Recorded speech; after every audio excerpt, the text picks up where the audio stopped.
Hi. Despite living in modern times, you have witnessed the possibility of an Islamic State becoming a reality. So let's say you come from a Judeo-Christian background, but you convert to Islam and then you immigrate to an Islamic State. If your non-Muslim parents are religious and they come to visit you, how free do you think they would be to worship in the local church or synagogue? The answer should be obvious. Today's Islamic State is proof that whenever Islam becomes powerful in any country, you can usually say goodbye to non-Muslim religious sites. In fact, the Islamic State has captured and destroyed many churches in northern Iraq. Some examples are the St. George Monastery, the St. Ephraim Church, and also other churches in neighboring Syria. The Islamic trend is clear. When the situation is favorable to Islam, non-Muslim minorities will lose their religious sites to an Islamic State.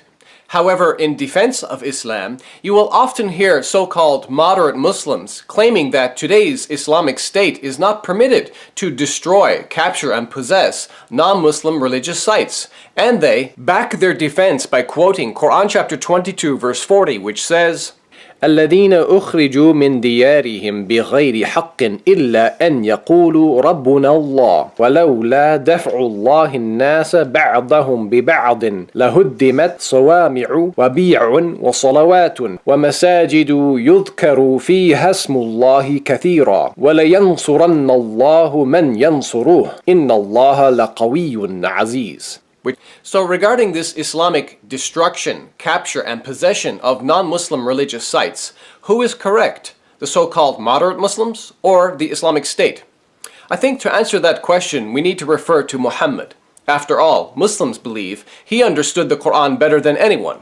Well, this is the Kaaba in Mecca. It was a non-Muslim place of worship, but Muhammad converted it into a mosque. We read about this conversion in his biography titled The Sealed Nectar.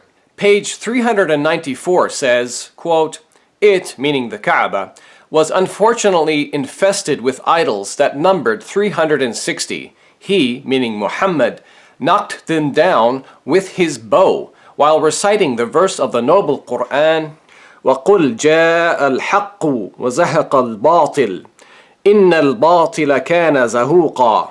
You see, before the rise of Islam, the Kaaba in Mecca was revered as a sacred pagan sanctuary, a pilgrimage site, and a shrine containing hundreds of idols. Muhammad's tribe, the Quraysh, was in charge of the Kaaba.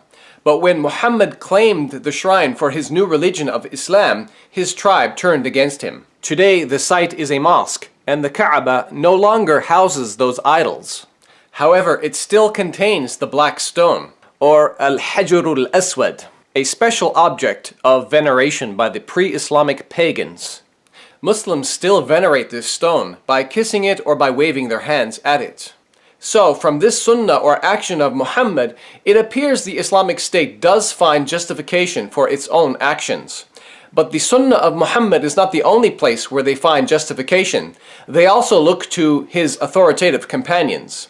We see from the biography of Umar ibn al-Khattab, the second rightly guided caliph in Islam, that after his army conquered Jerusalem, he initially built a small prayer house on the Temple Mount, which is the most sacred site for Jews. Umar's action laid the foundation there for the construction of the Al-Aqsa Mosque by later caliphs.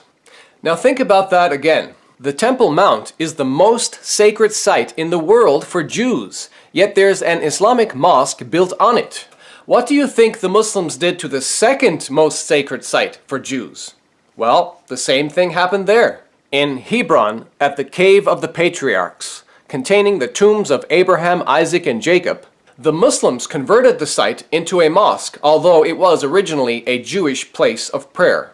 To this day, you can still see the two Islamic minarets above the building. Of course, these are not the only examples I can give, but they're enough to prove that after Islamic conquests of non-Muslim lands and under Islamic rule, Muslims regularly established mosques on Jewish or Christian sanctuaries, even the ones associated with biblical personalities. But this video would be incomplete if I did not mention the Ottoman Islamic Empire, famous for desecrating and converting many churches into mosques. One of those churches is the famous Hagia Sophia, or in Turkish, the Hagia Sophia. It was a very important Eastern Orthodox Christian church because it was a cathedral and the seat of the Patriarch of Constantinople, a spiritual leader for Eastern Orthodox Christians.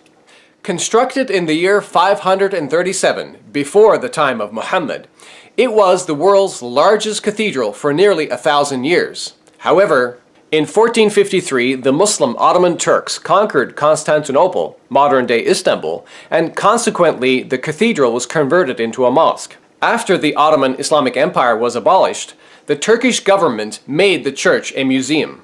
So, the answer to my initial question is clearly no. Your non-Muslim parents would not be free to go pray in the local synagogue or church of an Islamic State, simply because those buildings would most likely be destroyed or converted into mosques. Not to mention the other potential dangers they might encounter there.